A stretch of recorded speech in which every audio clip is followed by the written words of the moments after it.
up, everybody? Welcome back to another episode of Pure Positivity Podcast. My name is Bobby, my beautiful wife Eden. Hello. And we have our dogs around. We got Opal sleeping on the ground, our cat in the other room, Rosa here, and our star of the show, Carlito. Yes, sir. He's telling everybody, welcome back.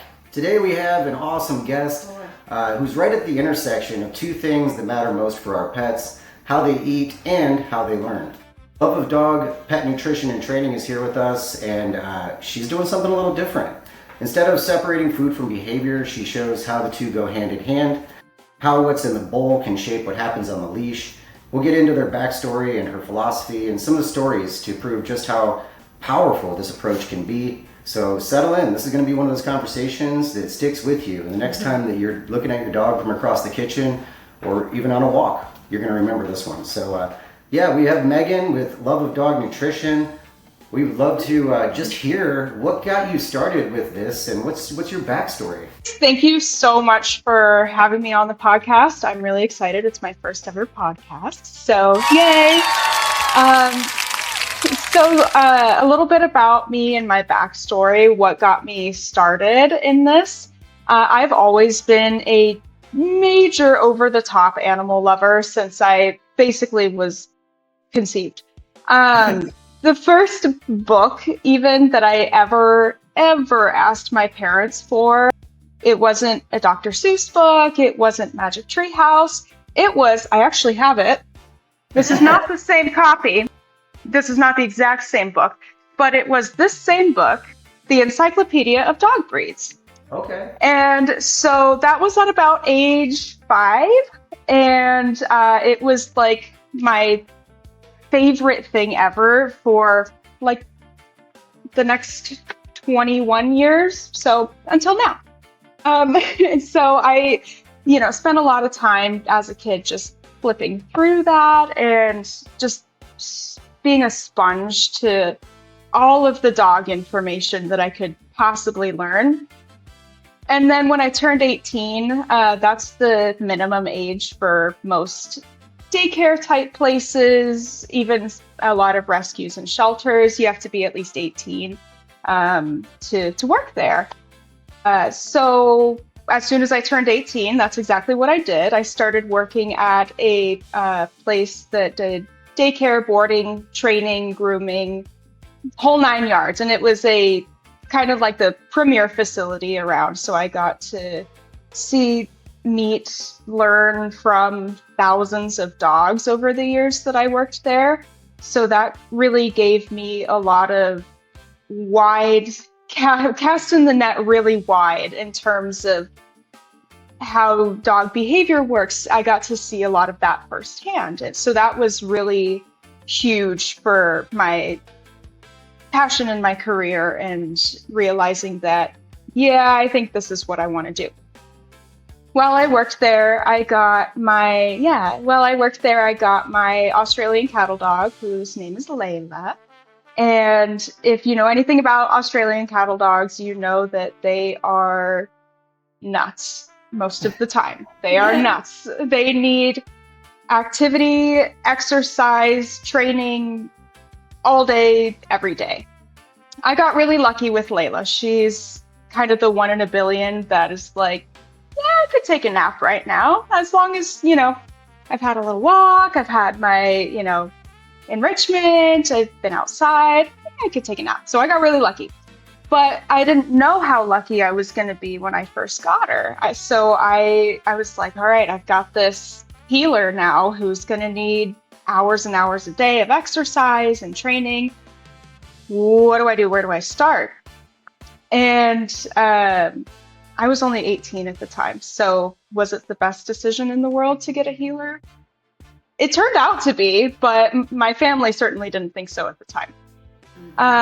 But anyways, when I got her, I got really serious about training and how to play with your dog and nutrition and all of that. So long story short, since then, I've realized that, yes, I can't see myself doing any other career path. So I've spent a ton of time taking classes and apprenticing and training for other larger companies, attending seminars and summits. And finally, when I felt ready to start my own business, I really couldn't see myself separating nutrition from behavior and training because I had realized that they're so deeply intertwined biologically that I really couldn't separate them even if I wanted to. But I'm just so deeply passionate about both that I wouldn't want to. So it kind of worked out for everybody that way. So I do three things with Love of Dog. I do nutrition, I do training, and I do enrichment as well. So I really focus on having a very whole pet approach as much as possible. That's wonderful. And you can tell that your passion comes across very clearly in the way that you talk about dogs. You can feel it. And it sounds like you were born to do this. Mm-hmm. That's incredible. Thanks for sharing that. That's a really beautiful story. If somebody's out there and they're wondering, like, what is this Love of Dog pet nutrition and training? What would be like the big picture mission in your own words that people could understand? Yeah, so my mission is to help pets, primarily dogs, but I also work with cats. And I've got reptiles, so hit me with your best shot. Hit me with your best shot, right?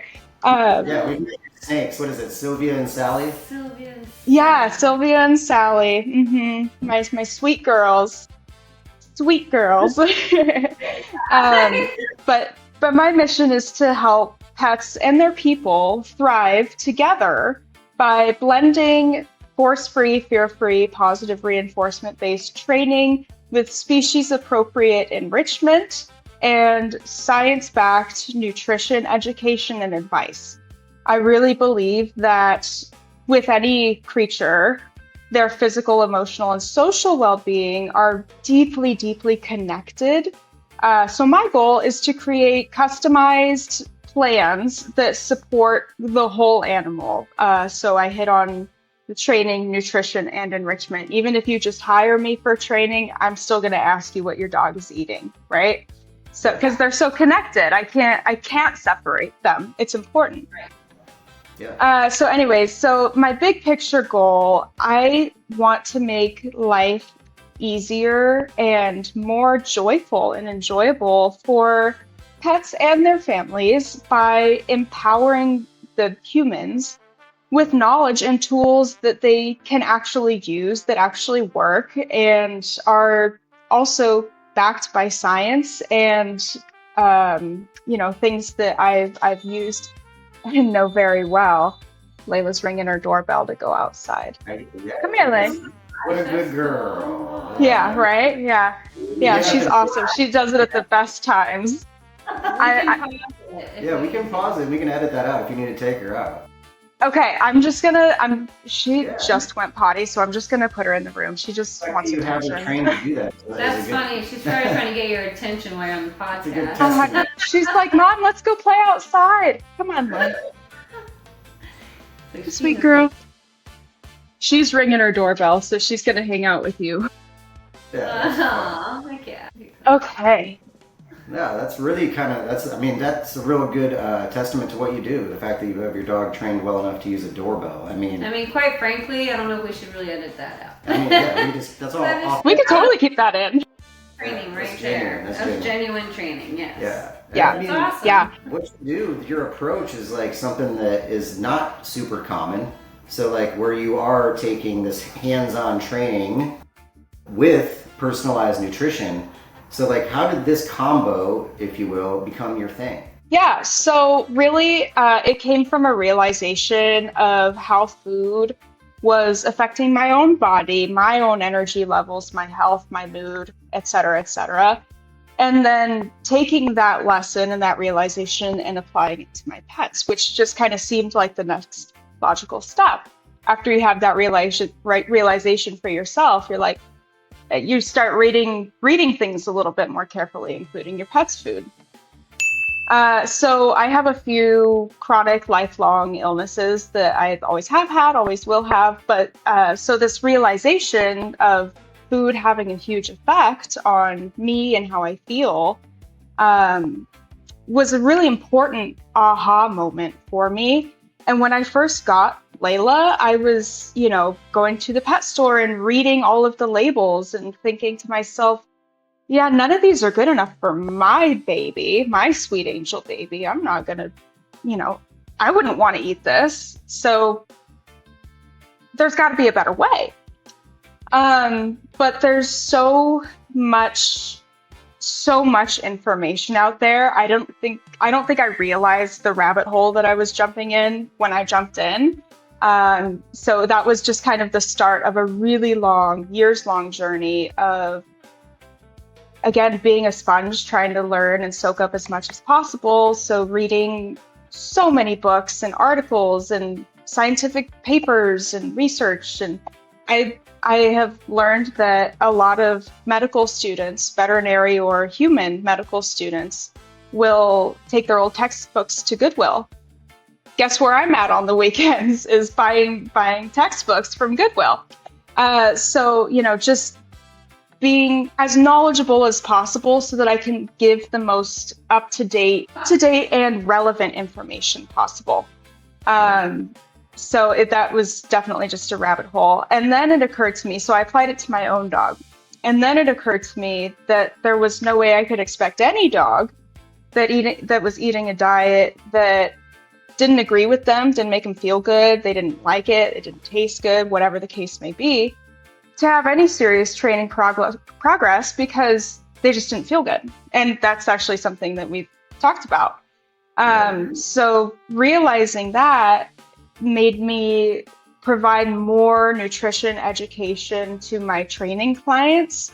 And, the ones that take it and run with it, you see a difference in the dogs, health-wise, and, the next month they come back and their coat's a lot shinier. And it's, either they change the food or maybe they even just change the type of treat that they're giving. So it makes a really big difference.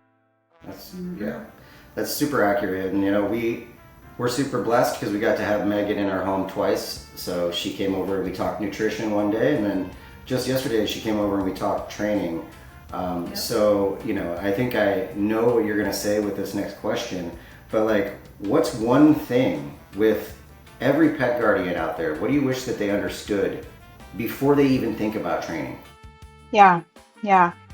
It's a good question. I actually thought pretty hard on this one. I was like, gosh, one thing. I got to pick one thing. But what I settled on was that I wish that pet parents understood that training isn't about fixing your dog. It's about building a relationship and a shared language that works for both of you. It's not a one-time thing. It's not a 6-week thing. And it's certainly not something that a 2-week board and train boot camp, whatever you want to call it, can teach, because it's really your relationship, the human's relationship with the dog, that matters. So when we start to look at training as a partnership rather than a set of commands that our dogs must follow, we open the door for a lot stronger of a bond that allows our dogs to feel safe and understood and more confident. In my experience, this actually allows for faster learning that sticks a lot longer, for a lifetime, because it's relationship based rather than do this because I told you to do this. I mean, I think it's important also to let just people know out there who are looking at this and listening that you have a corporate background in some dog training, correct? I do. I worked for my first training job was with a big corporate company. Yeah. So that's it's pretty awesome that you have this intermingled experience, because you can see where things are in the corporate world, and it's not all bad, of course. It's not it's just like with the private world, there's pros and cons, but it's amazing that you're able to take both of those and do your own style, which I think is really unique.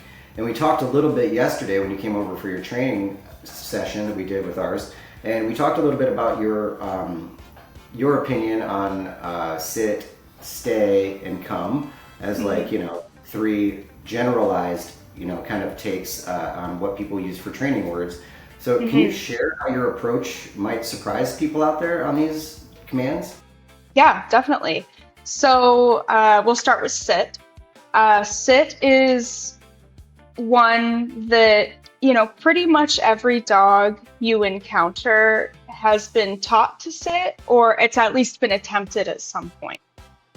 Sit is something that we expect our dogs to know from early puppyhood. Like it's, oh, your dog doesn't know how to sit? Well, they're already 10 weeks old. Shouldn't they know that by now?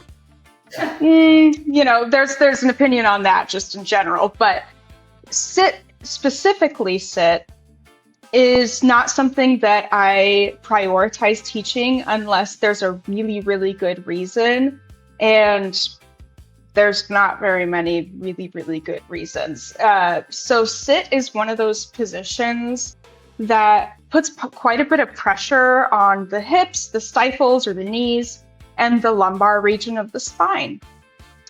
So many dogs out there are walking around with undiagnosed and or untreated hind end pain, things like hip dysplasia, arthritis, spondylosis, lumbosacral disease, all that sort of stuff.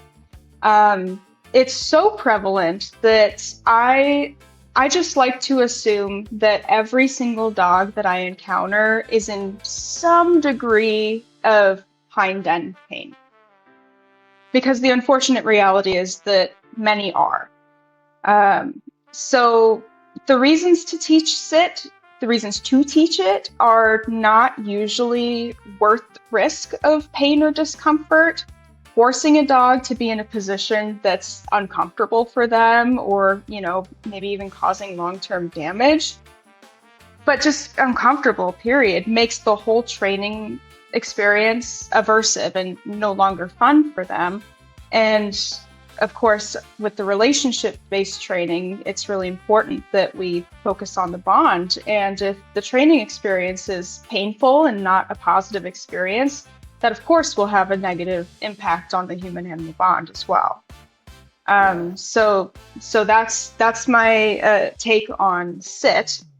And that was very different than anything I had heard before. So I appreciate that. You know, just completely different take on it. That's what's so amazing about when we can truly get, you know, good minds together in the industry and collaborate and not compete against each other, but we're really just here for the pets. So thank you for sharing that perspective, because it's very unique. Of course.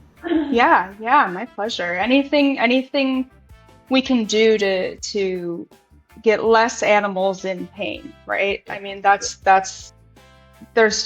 so prevalent and it's so under-recognized that as a trainer and as somebody who's gone through it with my own dog, it's something that is really important to me, that the dogs are feeling good. Because if they're not feeling good, whether it's because of nutrition or because of an underlying health problem, they're just not going to learn that well. So from the compassionate, I want the dog to feel good perspective, of course that's important. But even if you're coming at it from the perspective of, well, I just want the best training progress as fast as possible, it's still really important to those people too. So you also asked about stay and come.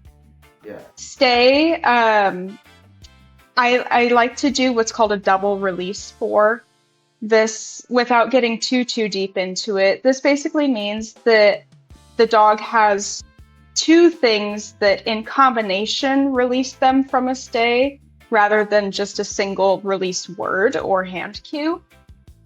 So for me, what I do with my dog and most of my training clients is stay, and then we'll use a release word like free, as well as a gentle touch on the side of the face. You know, we're not swiping, we're not hitting or anything like that. It's just a very gentle touch on the side of the face. Yep. And once the dog feels that gentle touch along with their release word free in this example, that's when they they can get up. But if somebody walks by and says, "Hey, are you free next weekend?" Or if your dog is in a downstay and you're, checking out a cash register for whatever, and somebody comes along and pets your dog on the head or on the face, neither one of those things individually are going to release your dog. It's because they're together that the dog is being released, which makes it a lot safer. Of a cue. It's really for safety reasons. Yeah. No, and I mean, I think it actually is relevant here where if you could share that short story about the German Shepherd even. Yeah. Yeah, absolutely. Fun one to hear, but it's one that's necessary, I think, so people can understand truly like why this double release is actually very important if you're going to use a command like stay. Yeah. Yeah, I wasn't sure if it was too dark of a story, so a little bit of a warning here. It's unfortunately not a fun story. So I know of somebody who lives in the Midwest, and actually another trainer told me this story. So I know through her somebody who lives in the Midwest in a very rural area. And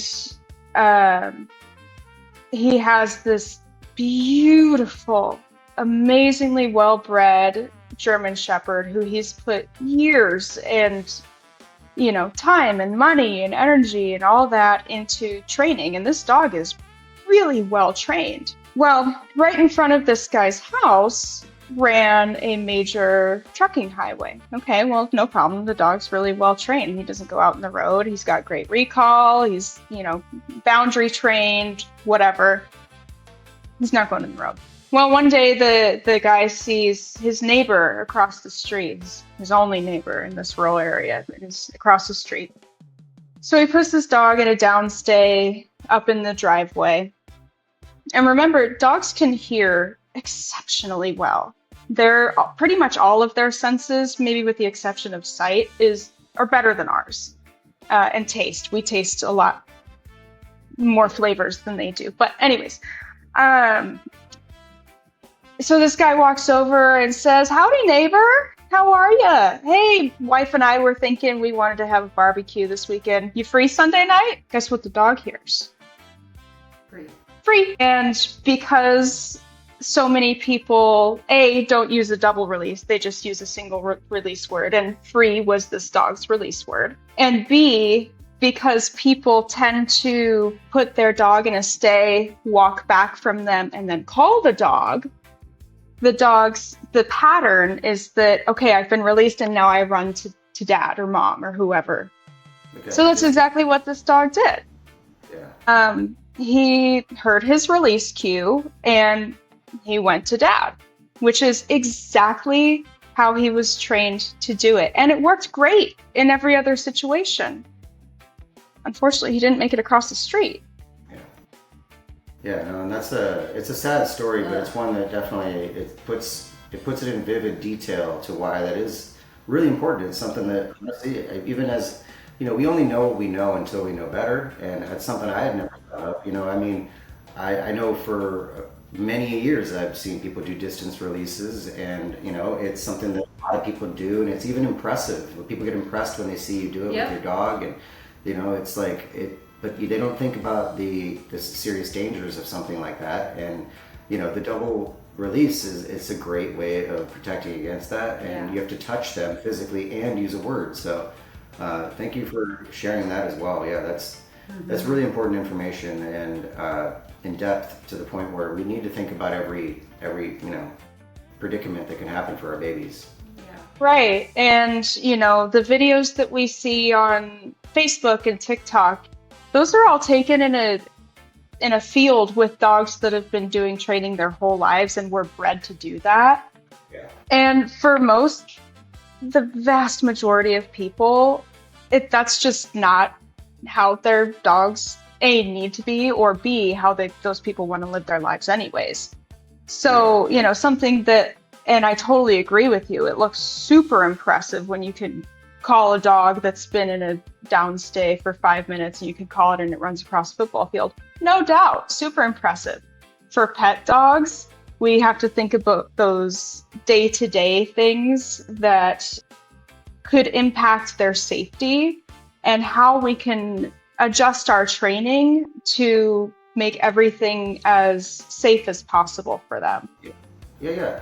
And at the same time, still keep it fun. You don't want to make it to the point where you're stressed out all the time as well, you know, and that's why we talk about these things, just to like, not to scare people, but to just empower them with the knowledge so that they can understand that there's a lot of things that you have to think about, but if you do it the right way, then your dog will be protected.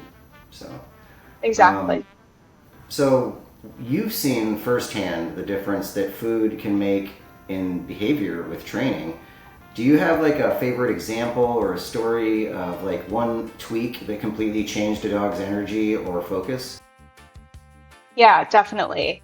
I think almost every dog that I come into contact with for training, they're usually using, for training if they're using training treats at all, by the time that I get there, they're using, those really popular soft, meaty ones, or they're using their dog's kibble or green beans or something like that. And if your dog loves those things, great. And those can all be part of a really exciting trail mix. But I find that when people are using treats that their dog, to me, it's like, oh, well, he just doesn't like it. But people don't realize that dogs can have preferences. When I pull out like those green tripe bites, for example, or just, other single ingredient or freeze-dried type of good treat, and I can get their dog to spin in a circle and lay down and, things that they were really struggling with, just because the dog wasn't really all that motivated by the treat that they were being offered. It's like being offered a quarter versus a $5 bill. Are you going to wash the dishes for a quarter, or are you going to wait until you're offered the $5 bill? And, there's a whole other conversation about how to wean it down and space it out and all that stuff down the line. But particularly when we're just introducing things, I don't work for free. Dogs don't either. And I think we forget that a lot of times. And they can smell the difference in the treats, that's for sure. Oh yeah, 100%. They know what they like, and some dogs love their kibble, and it could be, the cheapest grocery store kibble, and they love it, and it's their favorite training treat. That's not the case with most dogs. Showing them a, meat-based, high-quality, single or few ingredient treat that their dog loves and is producing results, it changes the attitude for the dog and for the human on training in general. There's also another story that I wanted to tell about a dog who had a pretty significant bite history and was on his way to having to be behaviorally euthanized because he was biting pretty bad. So he, during his first couple years of life, and while he was having all these behavior problems, he was eating a pretty high carb, low protein, ultra processed diet. He got kind of a last chance home with somebody who she decided to switch him to a raw meat based, high protein, high moisture content diet. And his behavior problems didn't disappear, but if he was at a stress level 9 all the time, it brought him down to like a 2, So when a dog is at that stress level 9, there's not really that much as a trainer that I can do, because their brain physically cannot learn at that point in time. They're just too stressed. It's like if you're scared of spiders, for example, and I'm like, here, can you hold my pet tarantula and then let me teach you, Pythagorean theorem or, something like that. You're like, I'm not really paying attention to what you're saying because there's a giant tarantula and it's crawling on my face right now and, whatever. It's the same with their dogs. If they're not comfortable, if they're scared, if they're in pain, etc., they don't learn. Yeah. So it's really important that we bring that initial stress level, if it's up, we bring it down. And I know that diet does this, and particularly high quality protein diets, because the amino acid tryptophan, which amino acids make up the proteins, tryptophan is one of many of them. And it's a precursor to serotonin, which is a neurotransmitter that influences mood and behavior. And some studies also suggest that it can reduce aggression and anxiety in dogs. Others have suggested that it has no significant effect, but we're still kind of learning about it. So that's, and that's just one example. There's also zinc is another one that can really impact behavior. And,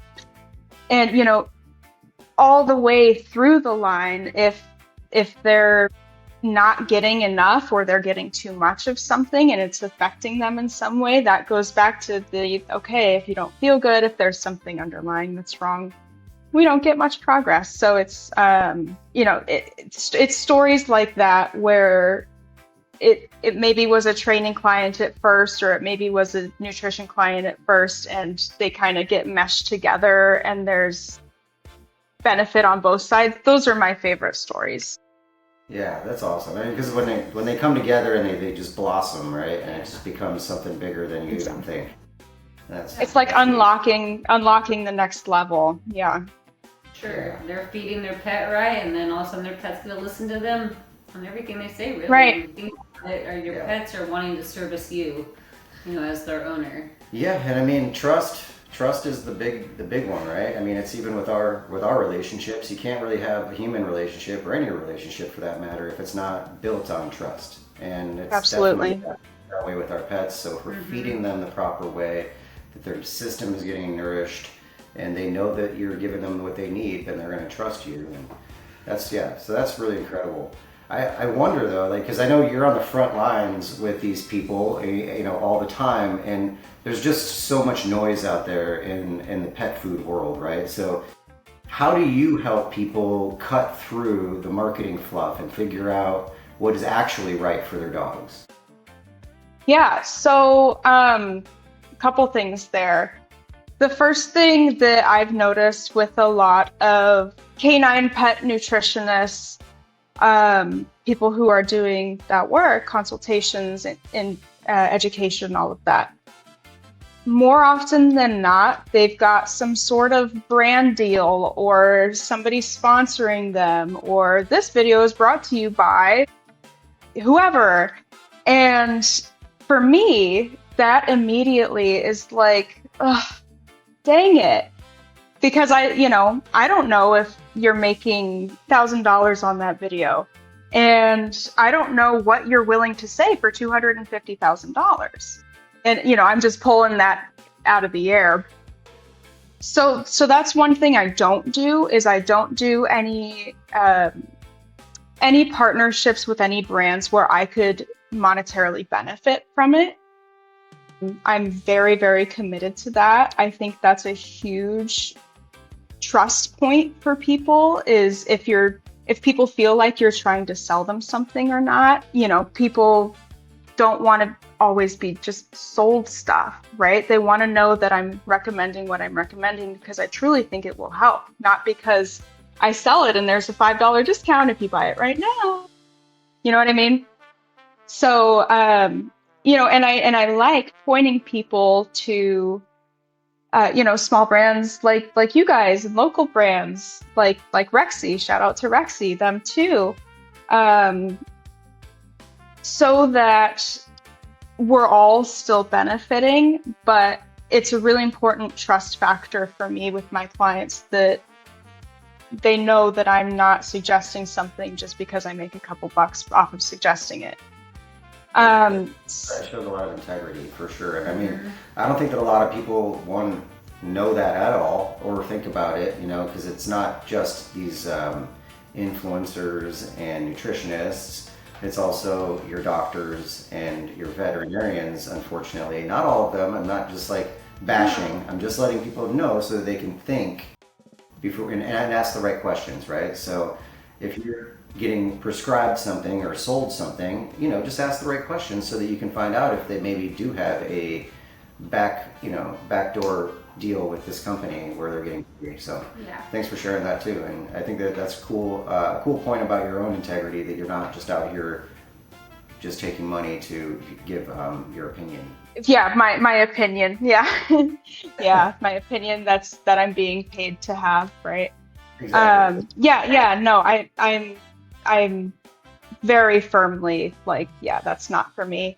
But to, you know, kind of round that out, I also just really don't believe in one size fits all foods or diet programs or, you know, supplements or weight loss or anything like this.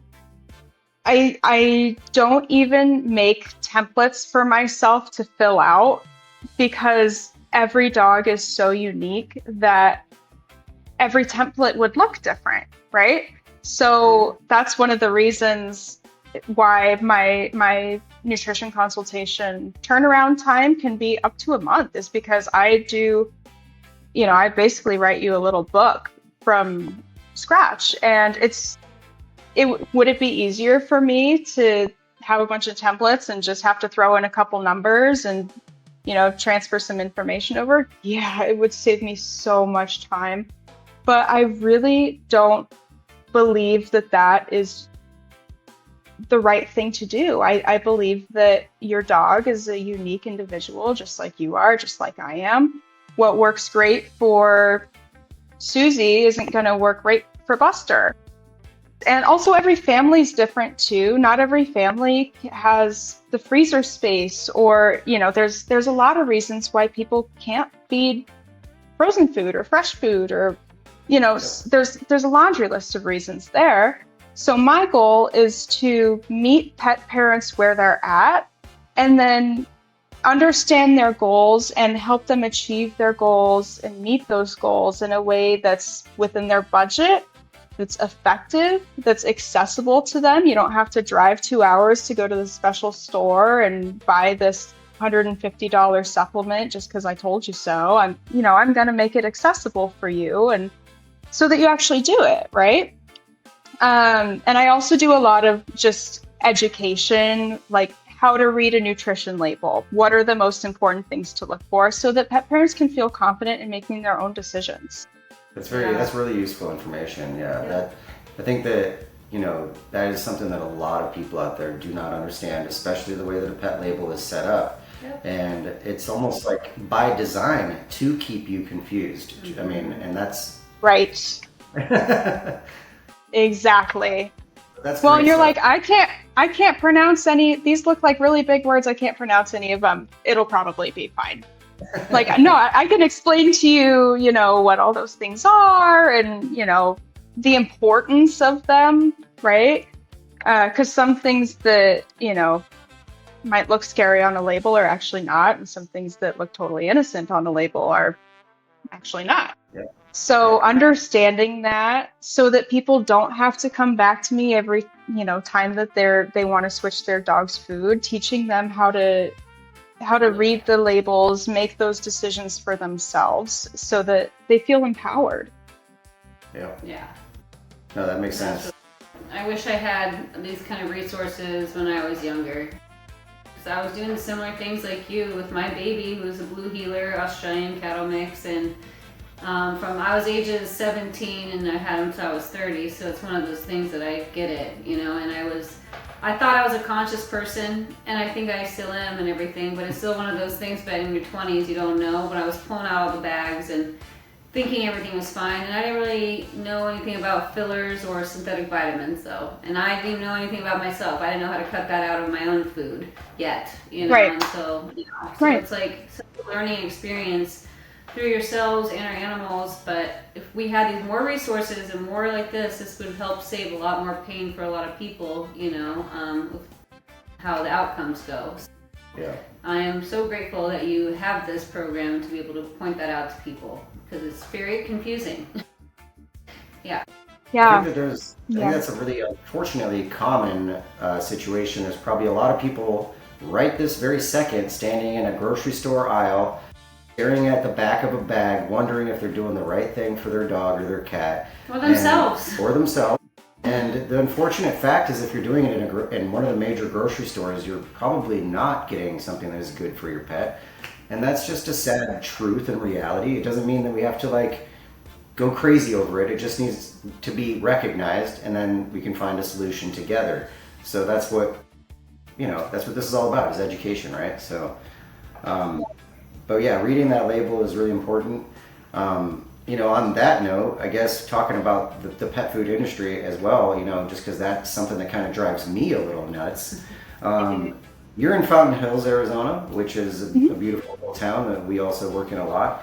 Are you noticing anything there, like within the pet world, that's like really exciting to you, and then maybe something that drives you a little nuts? Yeah. So I don't know if it's really specific to Fountain Hills. I think this is probably a global thing, or at least in Western culture, is that more and more people are starting to question what is going into their pet's food bowl. And that's really the first step of making any type of change, no matter what that change may be, big or small. That's going to be the first step, is having questions. On the same hand, one thing that drives me crazy is all of the inaccurate or like semi-accurate information out there. There's, the biggest example that comes to my mind, and I'll make this quick, is, the general statement, raw food diets are great. Okay, so you do a little bit of research. Oh, what's a raw food diet? I've never heard of that. And you come across some of the popular ratio-based diets. And you're like, oh, that's easy. I gotta buy, some gross, stuff, but that's pretty easy. Just, divide by 5, add the 2, easy, done.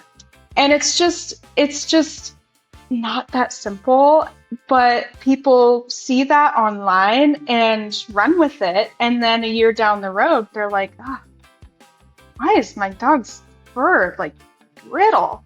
And it's because they haven't been adding any fish, or they haven't added a source of zinc, or things like that those ratio diets are commonly deficient in.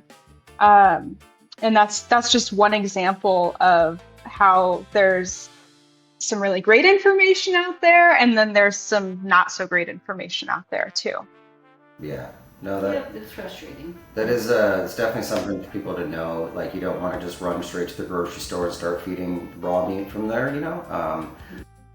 But at the same time, like, our mission is never to just straight up scare people into like not making any changes at all either. So it's like, yes, it can be slightly daunting, but it's not impossible, nor is it scary. And once you get the changes down, everything changes for your pet's health and everything. And that's what we want people to be excited for. And then to just remember that it's not always linear.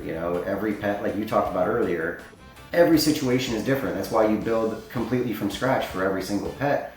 And then beyond that, every single pet has a different stage of their life that they also are different in, And so it's just always learning. What we had Rita Hogan on here once, and she was talking. She called it whack-a-mole. She's like, you just like, you kind of whack-a-mole, just kind of keep them healthy. You're doing good, and then okay, whack it back to the middle. Yeah. I thought that was a great way of putting it. Yeah. So that's thank you for sharing that perspective too. Of course, my pleasure. And it can feel very overwhelming, and that's one of the many things that I'm here to help people with is really breaking that down, understanding, so that they're confident in whatever they choose to do.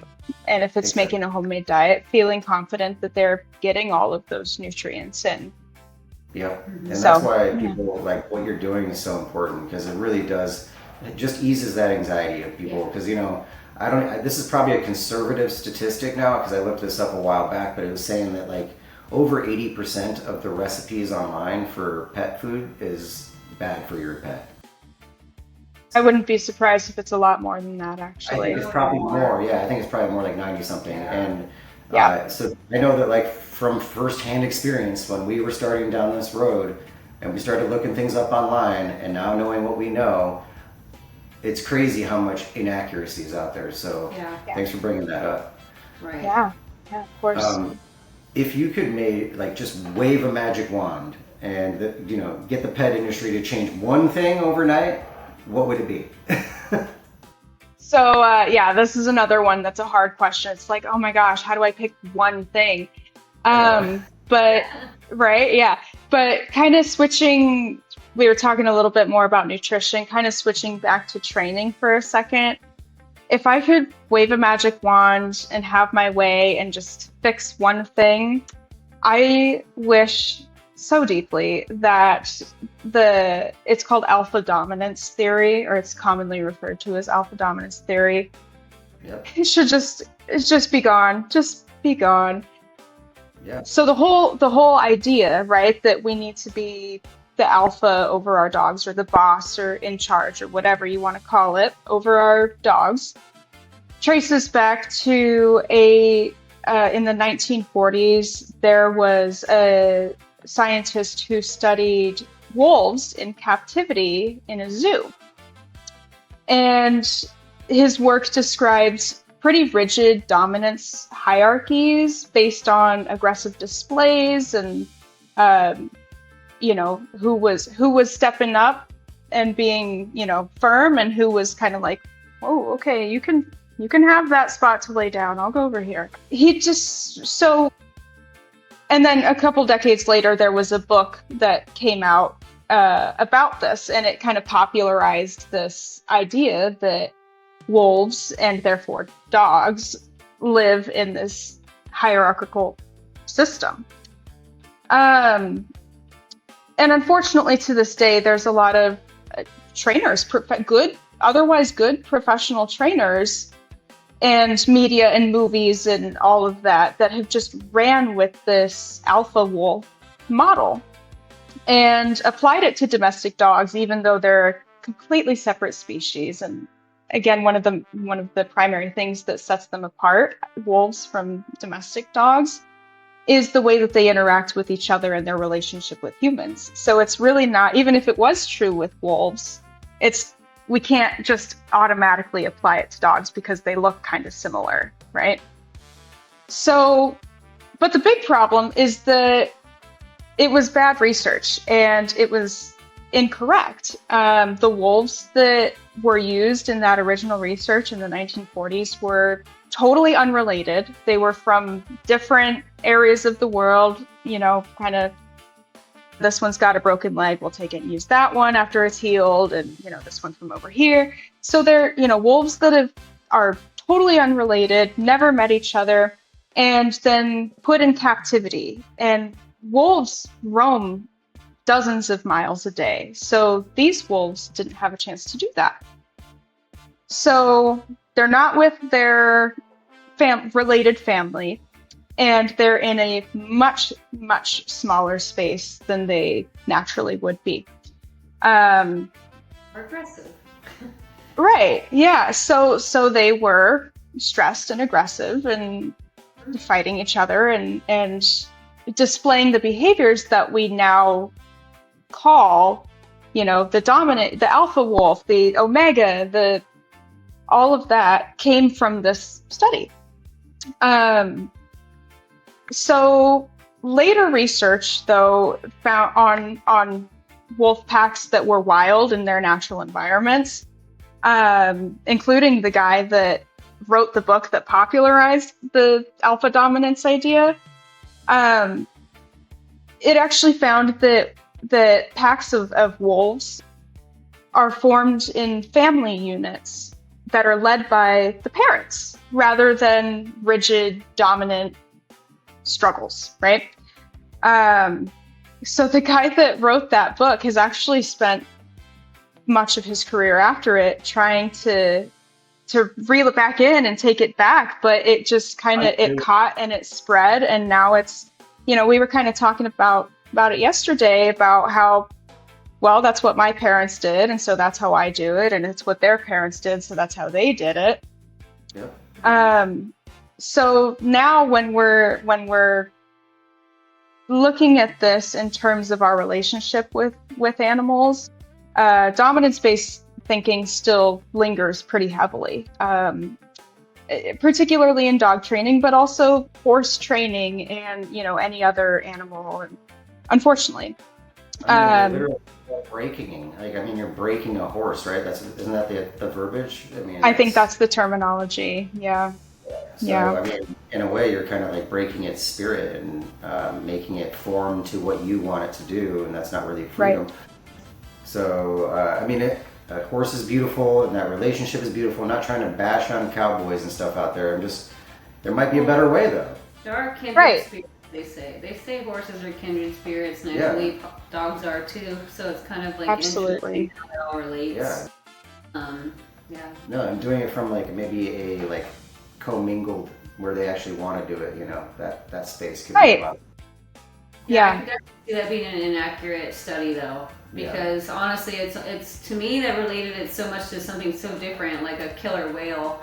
I know it's so different, but really, there's literally nothing in history that they ever harmed a human until we trapped them and put them in a little tiny pool and separated them from their families.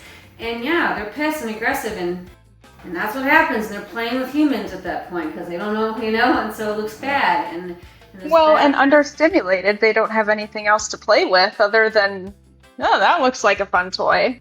Yep, and nutrition's totally stripped from them. They get little minnows. So it's literally the same thing. And it's like, well, what's the common problem? Us humans, So it's like, come on, let's get together here and figure out what they're trying to tell us, Love too. If you have a whale, that's a great example. A killer whale is kept in captivity and there's no love. They did an experiment back, and I don't know this whole thing, but it was in the UK during the Depression or something, where they had a bunch of babies that they had just being fed with midwives and just being fed, and they all got sick and died because there was no love. Mm-hmm. They can be fed all the right nutrition and everything to keep them alive, but if there's no affection, and I think that's for all. I think that's for all the things. It's for all of us, yeah. Yeah. So I have a training client right now, actually, so interesting and related, who he was born in a litter of dogs that it was a backyard breeder / puppy mill, and there were multiple litters of dogs at the same time. And this kiddo, the breeder wanted to even out the load on the moms, so he ended up feeding from not his own mom.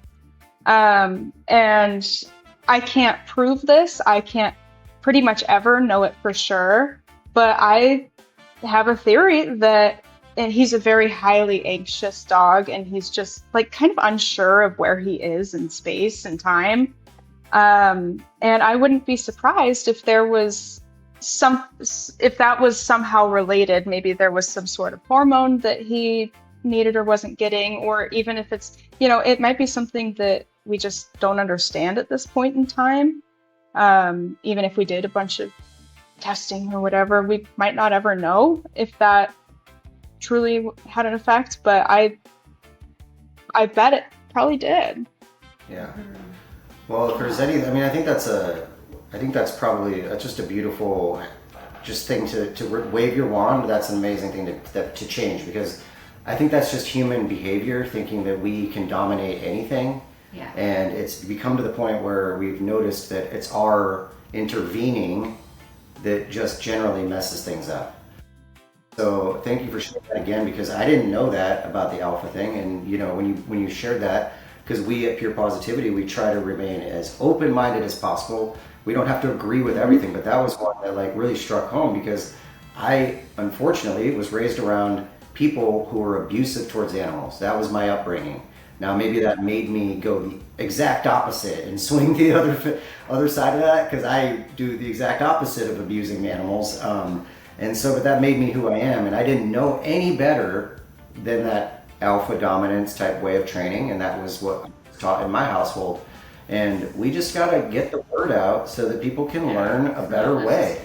And the first thing that we have to do is realize that the way that we've been taught is wrong, and that's okay. It's okay to admit that it was wrong, and now it's time to fix it as we go forward, and that doesn't happen overnight. Yeah. That's Yep, yeah, that absolutely. would be nice to make a wand though, and then change that overnight. Stop with your output. Oh, I don't know. It might put me out of a job if that were the case. Right? Yeah, that's true. Right? That's true. Well, I know that like sometimes, and I know with myself, this is very, very true. But a dog ends up teaching us more than we teach them. What's something a dog has taught you that you'll never forget? Yeah. So I think the too long didn't read version is patience. Patience is so huge, and it doesn't necessarily come naturally to people in general, including myself. It's something that I've had to practice over time.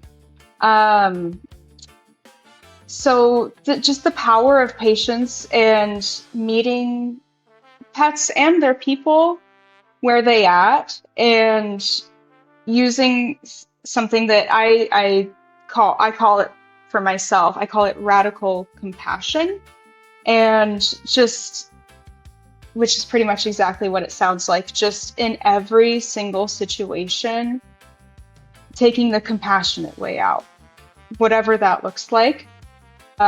This has really paid off for me in my career too. It doesn't just make me feel like a good person. It works with particularly extremely fearful animals that have gone through a lot in their lives.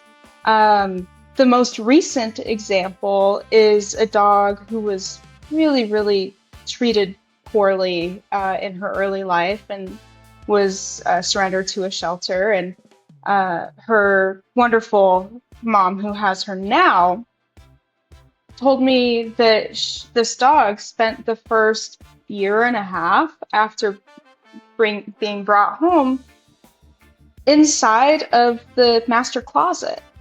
And so I know it was horrible. And so, you know, the pet parent, who's just awesome, realized that, okay, well, this is the dog's safe place. I'm not going to push her. I'm not going to tell her that she can't go there, and we'll just let it happen on her time. So she cleared out her master closet and turned it into a little doggy bedroom.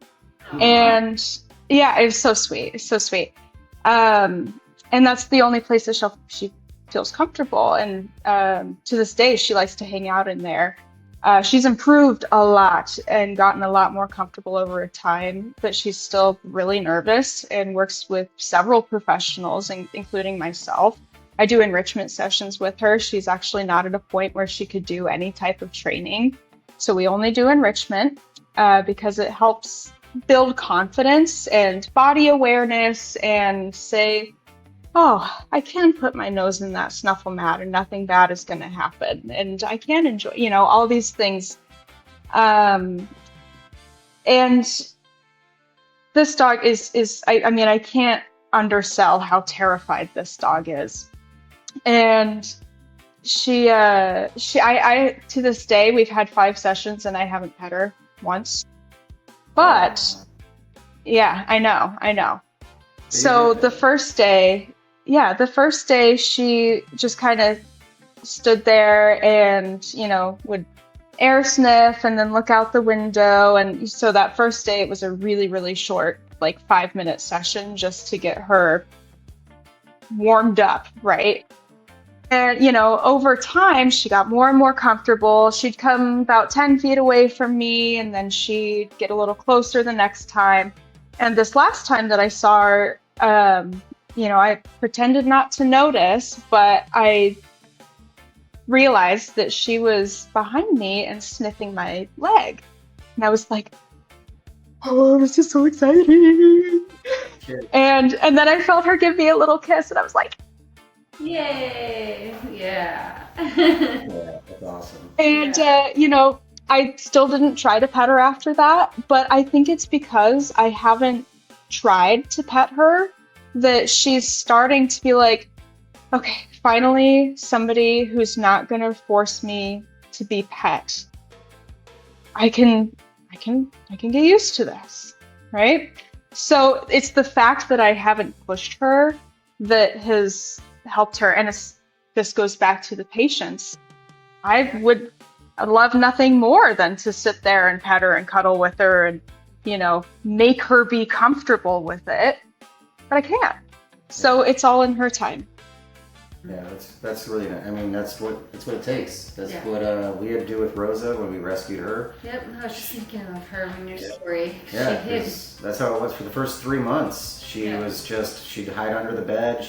We'd feed her under the bed, and then she just gradually, after about 3 months, she kind of started coming out a little bit, and actually like eating out from underneath the bed. And then, as time went on, all of a sudden she started like jumping on our lap and then being a little silly, and then Her personality just Yeah. started slowly but surely coming out. yeah, she's Yeah. like, oh, you guys are back at home, aren't you? Oh, wait, you guys are pretty cool. Yeah. Yeah, so I mean, It's like, It took months. you're consistently bringing me food. Yeah, Yeah. exactly. And Yeah. even like 7 years later, honestly, her personality's still coming She out. has the She's such a funniest things, goofball. funniest personality ever. Yeah, and it's like, it's like my favorite story, and I try to tell so many people these type of things, especially when they're rescuing and fostering and whatever, because it takes time for them to adjust and understand. And Yeah.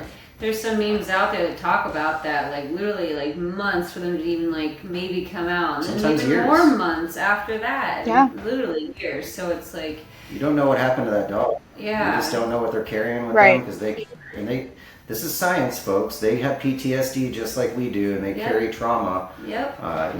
Whether you want to And believe it or they not. feel everything we're feeling, so it's something to definitely take note. Yeah, we just learned. And I was just going to quickly say another note on the this is just science folks bullet point is also genetics. If you rescue a dog and we don't know about their genetics, you're not going to get a super highly anxious mom dog and a really reactive dad dog and have a super happy, healthy, emotionally sound puppy either. And those are things that with our rescues that we'll never know, but we also have to take into consideration is, okay, what is possible versus what is not possible based off of her genetics, That's true. Yeah. That's true. That's a really. But that's a go really ahead, good- I cut you off, so go.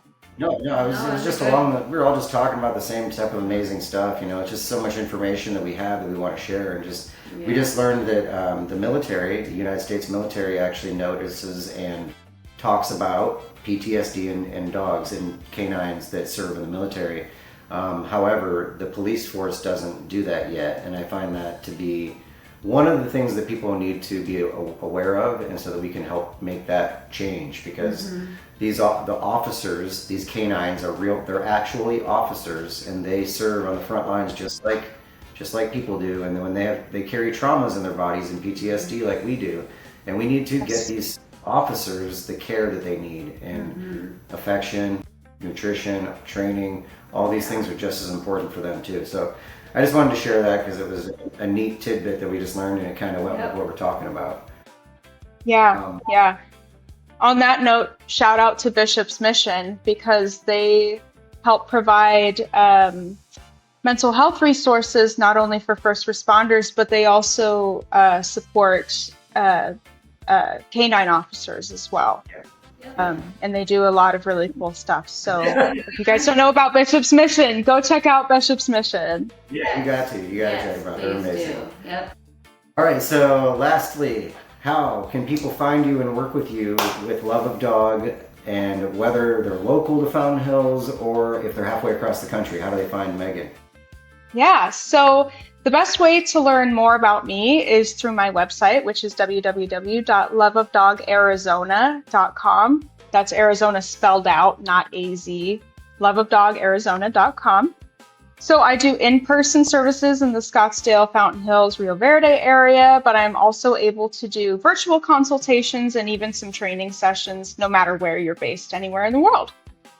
So you can email me directly at loveofdogaz@gmail.com or find me on Facebook by just searching Love of Dog Pet Nutrition and Training. Yeah. I'll have everything in the bio as well, so everybody can go on there and check it out. And yep, read, subscribe, all that fun stuff. Yeah, well, thank you so much, Megan. Thank you. That's it for this episode of Pure Positivity, guys. A big thank you to Love of Dog Pet Nutrition and Training for sharing her journey and giving us so much to think about when it comes to caring for our pets. If you guys are curious about how nutrition and training can work together, that's what she does. You know, it's amazing. Yes. Like, they truly work together. Or you just need a fresh perspective. This is a great place to start. Hit up Megan, whether you're in Fountain Hills or even across the country. Like she said, you can get on a Zoom meeting and learn a lot. But thanks for listening, and remember, the little choices that we make every day with our pets add up to something so much bigger. Keep learning, keep growing, and keep climbing. We're here every day. Pure positivity. Bye. Thanks, Hey Megan. guys, thanks.